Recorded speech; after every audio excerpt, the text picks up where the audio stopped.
અમદાવાદ શહેરના સાપુર ચકલામાં આવેલી વનમાળી વાંકાની પોળમાં તારીખ 22 થી 26મી નવેમ્બર સુધી પરંપરાગત માંડવી મહોત્સવનો પ્રારંભ થયો છે.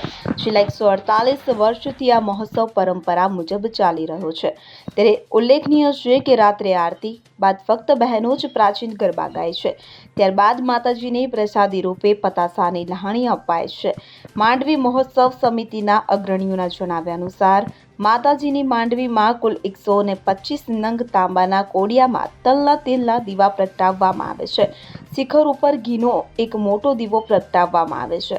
નાના દીવડાઓમાં વર્ષોની પરંપરા મુજબ તલનું તેલ વપરાય છે અને માતાજીના ચોકઠાની આસપાસ ગરબા ગવાય છે. પોળના પ્રથમ 2 દિવસ બાદ જેને પણ માંડવીના ગરબાની બાધા રાખેલી હોય તેમના ઘરે દીવો લઈ જવાય છે.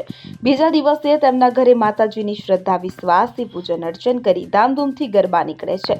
આ માંડવી મહોત્સવમાં કોઈ પણ નાત જાત ધર્મનો ભેદભાવ વગર લોકો ઉત્સાહ અને ભક્તિપૂર્વક ઉજવાય છે. તો વધુમાં આ મહોત્સવની શ્રદ્ધા એવી છે કે પોળમાંથી બહાર ગયેલા રહીશો પણ આ મહોત્સવમાં પૂર્ણ શ્રદ્ધા સાથે દર્શન કરવા આવતા હોવાનું જણાવવામાં આવ્યું છે. ઉપરાંત પોળમાં કર છે કે જે મકાન માલિકને ત્યાં દીકરો અવતરે તો મકાન માલિકે કર ભરવા પ્રસાદી રૂપે પતાસાની જ લાહણી કરવી પડે છે.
Bureau report CN24 news. હવે જુઓ દેશ દુનિયાની તમામ ખબરો તમારી આંગળીના ટેરવે.